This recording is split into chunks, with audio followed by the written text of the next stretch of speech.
आज इस वीडियो में हम पॉलिटिकल साइंस का जो पहला चैप्टर है वर्ल्ड सिंस 1991। तो उसके जो भी एक्सरसाइज है फिलअप्स और ट्रू और फॉल्स और क्वेश्चन आंसर वो हम सॉल्व करने वाले हैं। तो अगर आपको आंसर सबके चाहिए तो आप ये वीडियो पूरा देखिए। तो फिलहाल हम ये सार्क और बिम्स्टेक और ये जो है शंघाई कोऑपरेशन ऑर्गेनाइजेशन बाकी रह गया है उसे हम पहले कंप्लीट करते हैं। और साथ ही लास्ट में हम जो भी एक्सरसाइज है उसे पूरा सॉल्व कर देंगे। तो सार्क कभी फॉर्म हुआ था? तो सार्क 1985 में ढाका में फॉर्म हुआ था। मतलब ढाका मतलब कहाँ है? ये बांग्लादेश में, मतलब हमारे वेस्ट बंगाल के साइड में ये एक अलग कंट्री है। तो बांग्लादेश उधर फॉर्म हुआ था। तो सार्क में पहले 7 मेंबर थे। पहला तो है नेपाल, सॉरी, नेपाल, इंडिया, बांग्लादेश, पाकिस्तान और भूटान, श्रीलंका और मालदीव्स, ये 7 पहले मेंबर थे। लेकिन 2007 में बाद में अफगानिस्तान भी इसमें 8वां मेंबर ऐड हो गया। और बाद में धीरे धीरे जैसे कि चाइना, यूएसए और European union along with 9 other nation और दूसरे 9 कंट्रीज, वो इसमें ऑब्जर्वर स्टेटस मिला है। मतलब वो इस ऑर्गेनाइजेशन के मतलब मेंबर नहीं है पर ऑब्जर्वर स्टेटस, मतलब वो खाली मीटिंग में आते हैं और डिस्कशन करते हैं। मतलब अगर उनको अगर मेंबर बनना है तो वो आगे फ्यूचर में बन भी सकते हैं। तो मेन एम क्या है सार का कि ये एक डायलॉग एस्टेब्लिश करे साउथ एशिया में। जो साउथ एशिया मतलब हमारा अफगानिस्तान, जैसे कि पाकिस्तान हुआ, इंडिया हुआ, बांग्लादेश, नेपाल, भूटान, श्रीलंका, ये हमारे साउथ एशियन कंट्रीज़ है। वो मेन इसका एम है कि इनके बीच में डायलॉग हो जाए, मतलब बातचीत, और कोई भी एक मुद्दा है उसके ऊपर डिस्कशन हो। तो इस कॉन्टेक्स्ट में association south Asian association for preferential trade agreement वो एग्जिस्टेंस में आया कभी 1993 में। मतलब 85 में ये फॉर्म हुआ और बाद में 93 में ये एक एग्रीमेंट आया, साप्टा करके नाम है। ताकि ट्रेड एग्रीमेंट मतलब वो जो भी एक्सपोर्ट और इम्पोर्ट है एक कंट्री से दूसरी, या फिर जो भी ट्रेड हो रही है कोई भी गुड्स में, तो उसका एक एग्रीमेंट, मतलब कैसे अरेंजमेंट होना चाहिए वो एग्रीमेंट बना। मतलब और फिर बाद में 2006 में सार्क का फ्री ट्रेड एग्रीमेंट आया। वो किसके थ्रू एक्टिवेट किया है? South Asian Association Free Trade Area, और which replace the earlier regime of SAPTA. तो ये जो पहला साप्टा जो अरेंजमेंट था, ट्रेड अरेंजमेंट, या तो उसको रिप्लेस किसने किया बाद में 2006 में? वो साप्टा के थ्रू उसको रिप्लेस किया, south Asian association for free Trade area. Free Trade area मतलब ये जो बाद में इसके मेंबर रह गए, उनके जो भी ट्रेड हो गए वो फ्री हो गए। मतलब टैरिफ नहीं होगा, या फिर कोटा जो रहता है, जो इंपोर्ट पे limited number of imports, quantity of imports वो लगाया जाता है, उससे हम वो बोलते हैं। तो उसको रिप्लेस कर दिया साफ्टा ने। तो अब ये बिम्स्टेक क्या है? तो आप नाम से आपको ये मतलब आपको थोड़ा आइडिया इतना तो नहीं लग पाएगा, ब्रिक्स में है वो। तो हम इसमें देखते हैं कि बिम्स्टेक क्या है। तो इसका फुल फॉर्म क्या है? Bay of Bengal initiative for multi sectoral technical and economic cooperation is a regional organization founded in 1997। तो ये हम बे ऑफ बंगाल का इनिशिएटिव है।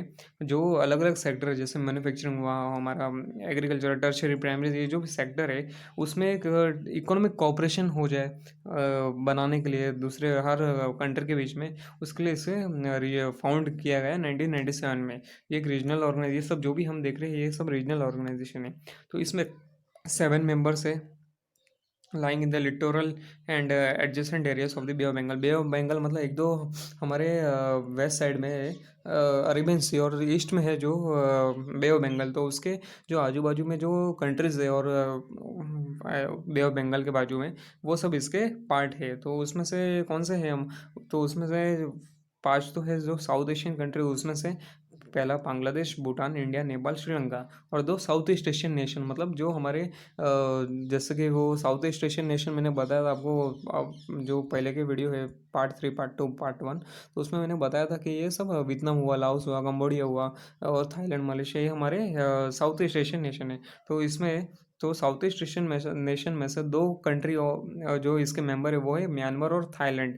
तो BIMSTEC acts as a bridge between south and south east Asia and mainly aims to facilitate rapid economic development and promote collaboration on matters of common interest. तो ये जो BIMSTEC है ये ब्रिज की तरह काम करता है। मतलब ब्रिज का काम क्या रहता है? इस छोर से उस छोर तक कनेक्ट करना। मतलब अगर ब्रिज ही नहीं रहेगा तो आप इस मतलब जो भी अगर समंदर है तो उसका एक किनारा और ये सामने दूसरा किनारा, तो आप नहीं जा पाओगे। लेकिन अब जब ब्रिज आप कर दिए, बना दिए, तो इस किनारे से उस किनारे जा सकते हो। वैसे ही ये काम करता है बिम्स्टेक।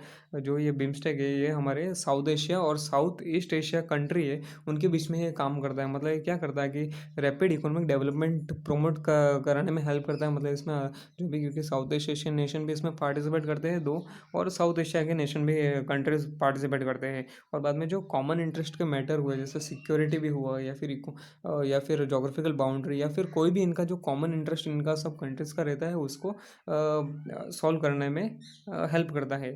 तो अभी ब्रिक्स, मतलब ब्रिक्स आपको नाम से मालूम पड़ना चाहिए। Brazil, Russia, India, China and south Africa.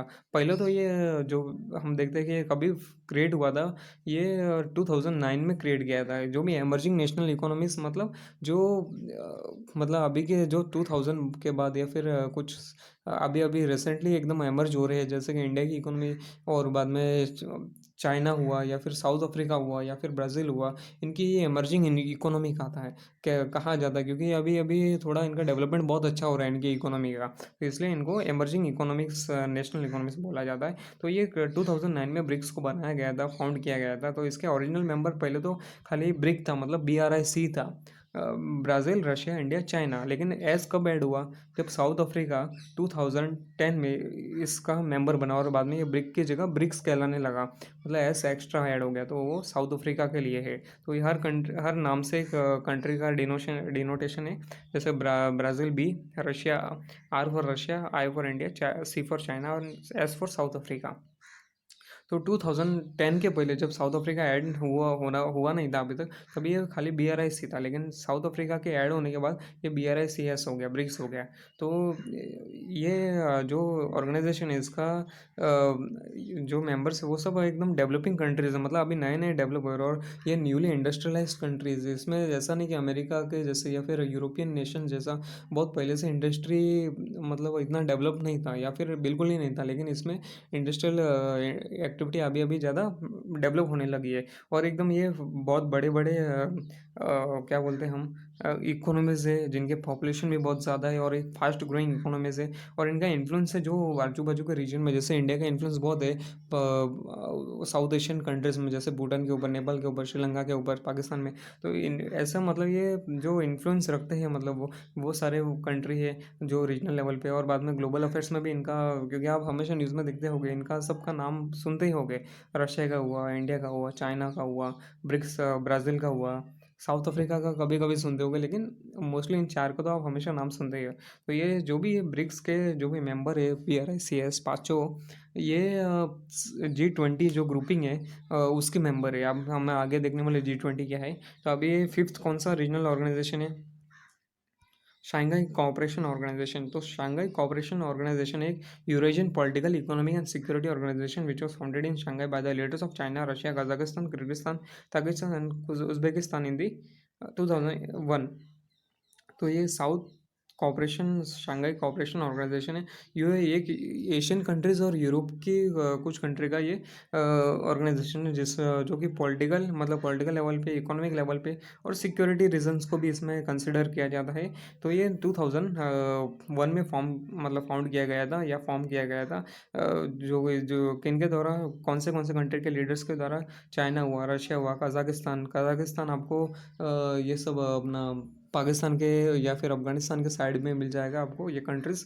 और किर्गिस्तान हुआ, ताजिकिस्तान, उज़्बेकिस्तान, और ये सब कंट्री। और इंडिया और पाकिस्तान ने कब इस शांघाई कोऑपरेशन ऑर्गेनाइजेशन को ज्वाइन किया, 2016 में, मतलब अभी रिसेंटली ज्वाइन किया है। लेकिन in the past few years SCO has focused on counter-terrorism. The SCO's primary focus is on maintaining peace and stability in the region through political dialogue and economic cooperation among member states. SCO also encourages effective cooperation in trade, research and technology. तो जो Shanghai corporation का organisation ये जो है, इसका अभी focus recently terrorism को counter, मतलब टेररिज्म को ख़त्म करने के लिए भी फोकस है इसका, कि टेररिज्म को कैसे हम एकदम मतलब ख़त्म कर सकते हैं।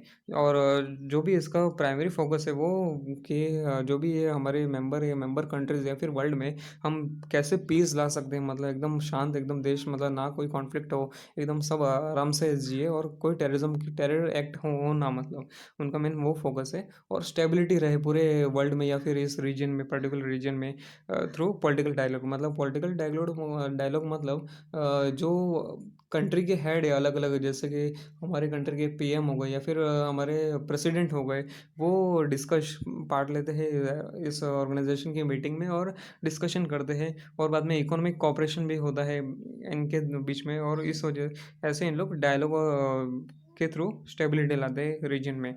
और जो ये ऑर्गेनाइजेशन है ये आल्सो एनकरेजेस इफेक्टिव कॉपरेशन, मतलब ये जो इनका ट्रेड और रिसर्च और टेक्नोलॉजी है इसको भी प्रमोट करता है, और इसमें भी रिसर्च करने के लिए एक इफेक्टिव कॉपरे ऑर्गेनाइजेशन है ये। और G20 क्या है? G20 एक इंटरनेशनल फोरम है जो कि 1999 में बनाया गया था, जो किन के लिए, गवर्नमेंट और सेंट्रल बैंक के जो भी गवर्नर है अलग अलग 19 कंट्रीज़ में से और यूरोपियन यूनियन में से। तो गवर्नमेंट मतलब अलग अलग कंट्री की, जैसे अमेरिकन गवर्नमेंट हुई, इंडियन गवर्नमेंट हुई, इनके लिए बनाया गया था। और जो सेंट्रल बैंक के गवर्नर है, सेंट्रल बैंक के गवर्नर हमारी जैसे इंडिया की गवर्नमेंट सेंट्रल बैंक कौन सी है? आरबीआई। तो आरबीआई के गवर्नर, जो कि अभी शक्तिकांत दास है हमारे कंट्री के, तो ये होते हैं सेंट्रल बैंक के गवर्नर। मतलब और फिर बाद में जैसे अमेरिका के जो सेंट्रल बैंक है वो federal reserve bank of India या फिर ऐसा कुछ नाम है उसके गवर्नर। तो ये सब इसमें इनके द्वारा ये इनके लिए एस्टेब्लिश किया गया था। और जो 19 अलग कंट्रीज़ है और यूरोपियन यूनियन के जो भी मेंबर्स है कंट्री वो सब इसके मेंबर है। तो इसका मेन प्राइमरी एम या फिर इसका मेन ऑब्जेक्टिव क्या था, इसको क्यों बनाया गया था? ताकि जो फाइनेंशियल स्टेबिलिटी से रिलेटेड जो इशू है या फिर पॉलिसी बनाई जाती है उसको डिस्कस डिस्कस करने के लिए। तो 2008 से जब भी जितने भी 2008 से G20 समिट्स हुई है, मतलब इनकी मीटिंग हुई है, ये किनके द्वारा अटेंड की गई है? जो भी गवर्नमेंट के हेड होते हैं, हेड्स ऑफ द गवर्नमेंट और head of the state along with the finance minister and foreign minister. जैसे कि हमारे इंडिया का हेड ऑफ द स्टेट कौन हो गए? प्रेसिडेंट। लेकिन हेड ऑफ द गवर्नमेंट कौन हो गए? Prime minister. तो इनके द्वारा ये मीटिंग अटेंड की जाती है, G20 की मीटिंग। और इनके साथ में बाद में कौन होते हैं? फाइनेंस मिनिस्टर, मतलब जैसे कि हमारी फाइनेंस मिनिस्टर कौन है? निर्मला सीतारमन। तो ये हमारे प्राइम मिनिस्टर या प्रेसिडेंट के साथ रामनाथ कोविंद हमारे प्रेसिडेंट है, इनके साथ जाएंगे। और दूसरे कौन? Foreign minister. हमारे फॉरेन मिनिस्टर कौन है? जयशंकर। ये सब इनके साथ जाते हैं। तो डेवलप कंट्रीज जैसे कि हो गए, ये अमेरिका हो गया, ब्रिटेन हो गया, जर्मनी हो गया, फ्रांस, जापान, ये सब किसके पार्ट है? G20। ये जो ग्लोबल ग्रुपिंग है G20, इसके ये सब कंट्रीज पार्ट है। तो ये एक ये जो प्लेटफॉर्म है ये किसके लिए? इसका मेन ये ऐसा भी एक्ट करता है जैसे कि एक डिस्कशन हो जाए, मतलब डेवलपिंग और डेवलप जो कंट्रीज हैं इनके बीच में एक प्लेटफॉर्म प्रोवाइड कराता है। मतलब डेवलपिंग कंट्री जैसे कि इंडिया हुआ और बाद में डेवलप्ड कंट्री मतलब अमेरिका हुआ, तो इनके बीच में डायलॉग के जो चांसेस है वो बढ़ा देता है, क्योंकि ये सब ग्रुपिंग है डेवलप्ड और डेवलपिंग कंट्री का। तो इसलिए इंडिया एक एक्टिव पार्ट प्ले करता है G20 में। तो हमने देखा था कि we have seen some of the important trends in global politics since 1991. This trend indicate the major changes that have taken place in the world since the disintegration of the union. In the next we will see how। तो हम अगले chapter में देखेंगे कि ना इनको मतलब conceptual level पे देखेंगे, ये सब दिया गया और कुछ नहीं है इसमें। तो हम अभी सॉल्व कर देते हैं हमारी जो एक्सरसाइज है। तो पहला क्या है कि वो choose the correct option. Question number 1 है, तो one of the important trends in the past 1918 1819 1989 international was. तो इसका आएगा end of bipolarity. Question number 1 है का आंसर आएगा 1 का आंसर आएगा ए। ऑप्शन ए दिया है एंड ऑफ बाइपोलैरिटी। ये आप लिख लो आंसर। मैंने तो आपको टिक करके बता देता हूँ। तो ये इसका पहला आंसर कौन सा आएगा? End of bipolarity. ये आप आंसर लिख लो। और सेकंड जो है, second the Maastricht treaty is with reference to. तो इसका आंसर आएगा यूरोपियन नेशंस। तो इसका आंसर आएगा European nation, European union, sorry European union. Second का आएगा बी। तो अभी कौन सा थर्ड का क्वेश्चन नंबर 1 का बी क्या है? State the appropriate concept for the given statement. मैंने state influences other states without the use of military power. तो इसमें क्या है कि जब एक स्टेट या फिर कोई भी कंट्री दूसरे कंट्री को इन्फ्लुएंस करती है बिना मिलिट्री पावर यूज़ किए हो, तो हमने पढ़ा था कि मिलिट्री पावर के बिना अगर किसका स्टेट का या फिर कंट्री का इन्फ्लुएंस है, मतलब वो सॉफ्ट पावर यूज़ कर रहा है, मतलब कल्चर के थ्रू या फिर उसका ट्रेडिशन हुए या फिर उसका एजुकेशन या फिर उसका जो पॉलिसी है या फिर उसका पॉलिटिकल सिस्टम है, तो उसके थ्रू। इसका आंसर आएगा when a state influences other states without the use of military force. तो इसका आंसर आएगा सॉफ्ट पावर। तो आप लिख लो सॉफ्ट पावर आएगा इसका आंसर।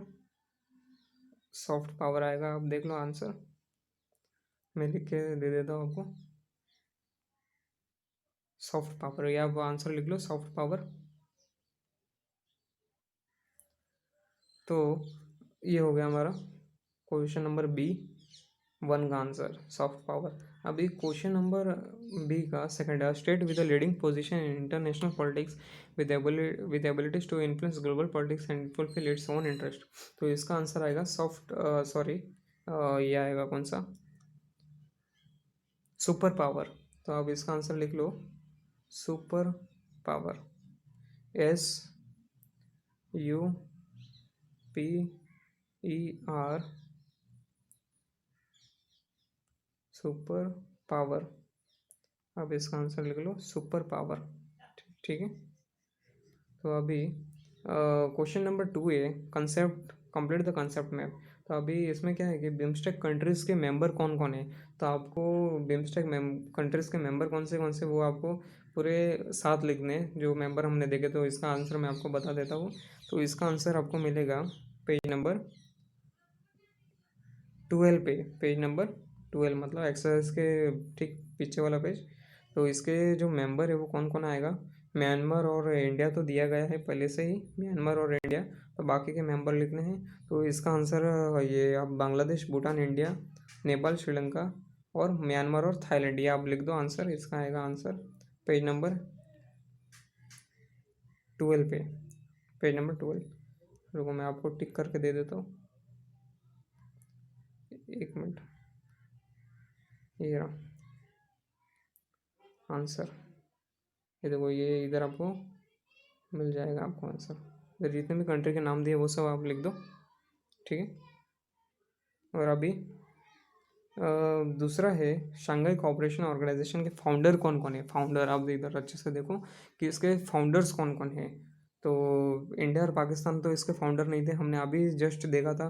तो इसके फाउंडर कौन कौन है मैं आपको बता देता हूँ कि चाइना है, रशिया है, किर्गिस्तान है, कजाकिस्तान है, ताजिकिस्तान और उज़्बेकिस्तान। और ये देखो इंडिया और पाकिस्तान ने 2016 में ऐड किया, मतलब इंडिया और पाकिस्तान इसके मेंबर नहीं है। स्टार्टिंग में खाली कौन कौन थे, ये जो कंट्रीज दिया है मैंने सर्कल किया है आपको उज़्बेकिस्तान तक, ये वाला आपको इतना लिख देना है बस। और अभी हम देखेंगे observe the maps in the text book and answer the following question. मतलब मैप देखने हैं हमें, क्वेश्चन नंबर 2B, और फिर हमें आंसर करना है। Name any 4 countries in this Scandinavia. मतलब हमें इसका क्वेश्चन नंबर 2B का आंसर कौन से पेज पे मिलेगा, क्वेश्चन नंबर 2B का 4 कंट्रीज इन दी स्कैंडिनेविया। तो इसका आपको आंसर मिलेगा, पहले आपको क्या कर स्कैंडिनेविया वाला ढूंढना है, ये वाला मैप। आपको ये मैप मिलेगा पेज नंबर 10, पेज नंबर 10 पे मिलेगा। तो आप देखो ये इधर स्कैंजन, सॉरी एक मिनट,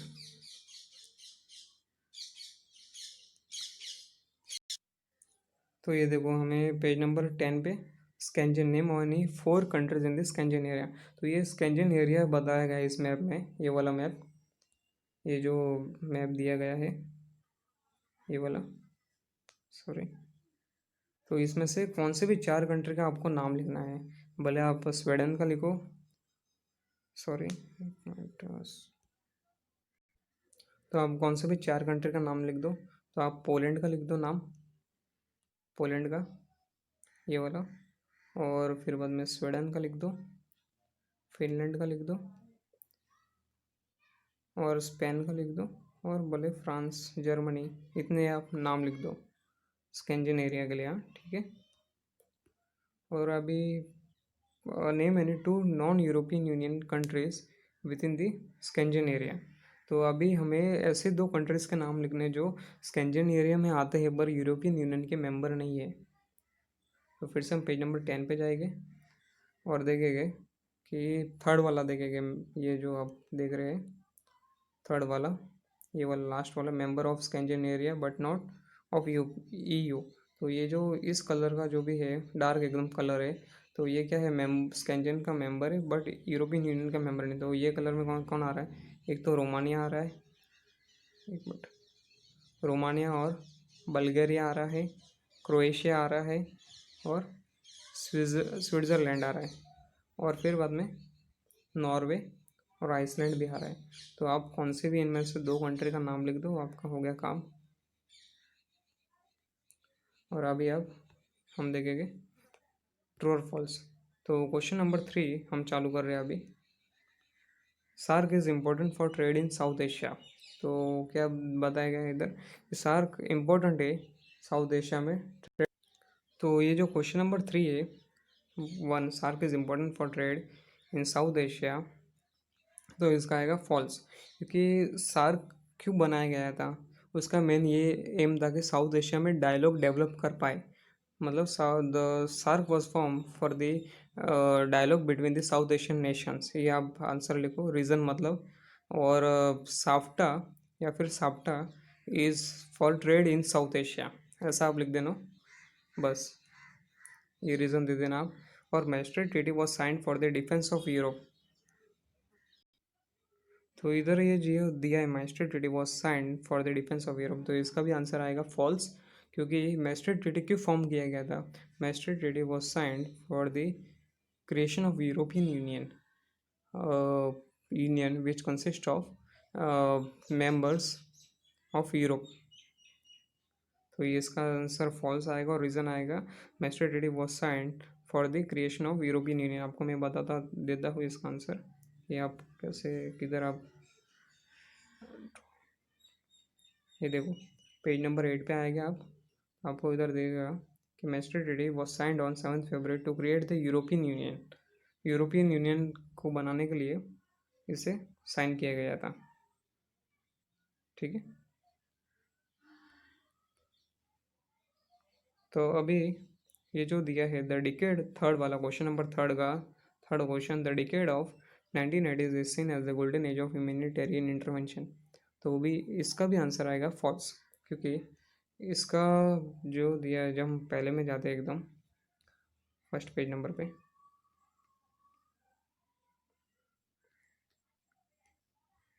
तो इसका आंसर आपको क्वेश्चन नंबर 3 का जो 3 है ट्रू और फॉल्स वाला, तो उसका आपको पेज नंबर 5 पे मिलेगा। क्योंकि उधर 1980 दिया, तो इधर क्या आएगा, the 1990s are sometimes seen as the golden age of humanitarian intervention. ये वाला आपको आएगा जो क्वेश्चन लास्ट का पैराग्राफ है जो ये वाला, the 1990s are sometimes seen as the golden age of humanitarian intervention, not 1980s। ठीक है, आपको मिल गया आंसर इसका भी।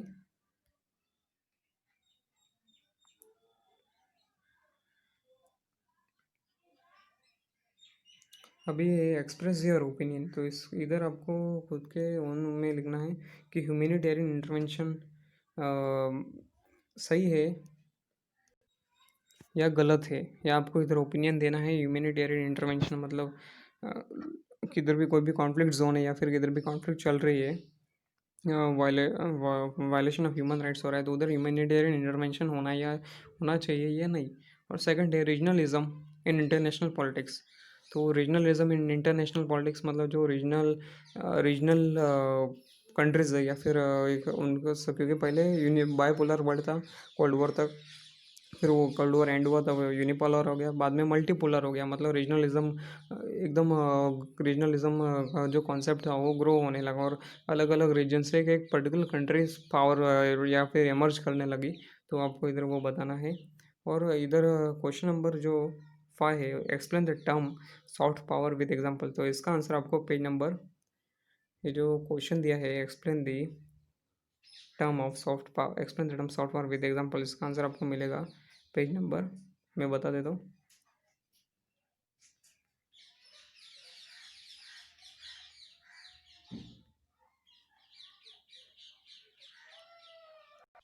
तो ये जो सॉफ्ट पावर का कॉन्सेप्ट और उसका एग्जांपल, इसका आंसर आपको मिलेगा पेज नंबर 4 पे।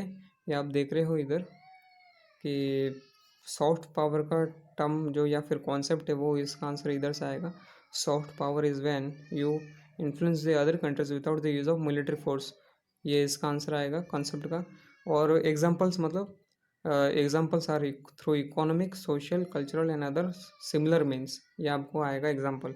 या फिर ये वाला आप भी एग्जांपल लिख सकते हो, some examples of American soft power, तो आप ये इतना इतना लिख सकते हो, ठीक है। आप ये आंसर लिख सकते हो इतना।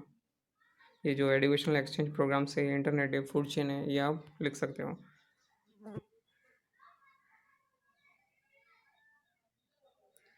और अभी ये जो क्वेश्चन नंबर 6 है, explain discuss the European union with the help of given points, मतलब यूरोपियन यूनियन को आपको एकदम डिटेल में या फिर उसके हर पॉइंट के हिसाब से लिखना है। जैसे कि हिस्ट्री, तो पहले यूरोपियन यूनियन की हिस्ट्री क्या है वो आपको लिखना है। फिर यूरोपियन कमीशन है, मतलब ये यूरोपियन यूनियन के 3 पार्ट है, यूरोपियन कमीशन, यूरोपियन पार्लियामेंट, चार, European council, European court of, ये सब के बारे में आपको थोड़ा थोड़ा लिखना है। तो आपको इसका आंसर मिलेगा, क्वेश्चन नंबर 6 का आंसर मिलेगा आपको पेज नंबर इधर, एक मिनट, ये इधर मिलेगा आपको यूरोपियन यूनियन का आंसर। तो इसका जो हिस्ट्री में वो कितना आएगा कि जो ये यूरोपियन यूनियन का पहला जो बोला ये हिस्ट्री करके, तो वो उसका इतना लिखना है आपको कितना कि सेकेंड वर्ल्ड वॉर दिया है, the second world war was followed by the cold war, give rise to constant instability, ऐसा ये करके आपको किधर तक लिखना है कि टू फोस्टर इकोनॉमिक कोऑपरेशन, इधर तक लिखना है। ये इसका हिस्ट्री में आ जाएगा। The second world war was followed by cold war, give rise to constant instability, it is on the basis that European Union was established, the European Union began as an organisation which wanted to foster economic cooperation, ठीक है। या फिर आप ये एक और point कर they add कर सकते हो, the idea that being the countries that trade with one another become economically interdependent and so likely to avoid conflict, ठीक है। आप ये इतना लिख दो हिस्ट्री में। और फिर अब ये जो यूरोपियन कमीशन है, इसका ये पूरा इतना लिख दो, यूरोपियन कमीशन, यूरो तो ये जो यूरोपियन कमीशन है, आप वो ये पहला वाला इतना यूरोपियन कमीशन का लिख दो। और फिर बाद में यूरोपियन पार्लियामेंट का, ये पूरा लिख दो। और यूरोपियन काउंसिल के लिए ये यूरोपियन काउंसिल पूरा लिख दो। बस ये आपका हो गया, एक्सरसाइज पूरा सॉल्व हो गया। और सॉरी, ये बाकी रह गया यूरोपियन कोर्ट ऑफ जस्टिस, तो आप ये पूरा इतना ये लिख दो, ठीक है, आपका हो गया। और थोड़ा आपके ओन वर्ड्स में भी 1 मिनट लिखने का ट्राई कर दो, ताकि अच्छा रहेगा, पूरा सेम टू सेम मत कॉपी करो। अगर कुछ डाउट रहेगा तो पूछ लीजिए।